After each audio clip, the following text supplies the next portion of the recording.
friend of mine is she actually graduated when I did from our nutrition course, and she did a thesis. Her thesis was on soy.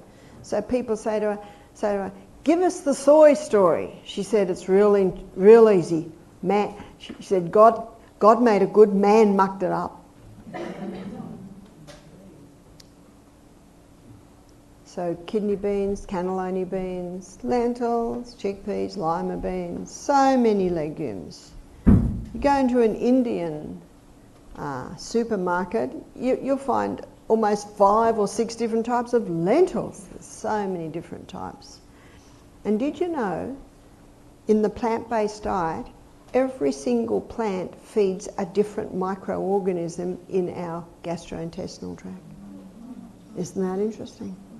And that's why a wide variety of plant foods is the best for your gut. And if you have lentils and you bloat, do you know what that means? You haven't got enough microorganisms that specifically feed lentils. So you know what you do? You start with a teaspoon. Just a teaspoon. No bloating, what's the body going? Next week, 2 teaspoons. If you increase it too much, your body will tell you. So what do? Bring it back, bring it back. I did that with my husband when we first married. Now we can eat them all. Because you know what we did?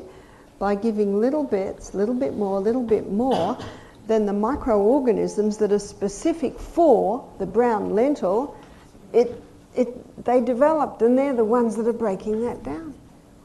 Fascinating. And yet the average American has a very poor variety of plants. Very poor. So do you know what that means? Poor variety of microorganisms in the gastrointestinal tract. You know what that equals? Poor immune system. Interesting. We're going to look at the immune system in a whole lecture later on this week, so I've touched on a few areas that we will be exploring in more detail later in the week. Legumes are medium to low in carbohydrate. The fact is they are about 1/3 the carbohydrate that you'll find in the grain. Seed, pumpkin seed, sesame seed, sunflower seed, chia seed, flaxseed or linseed.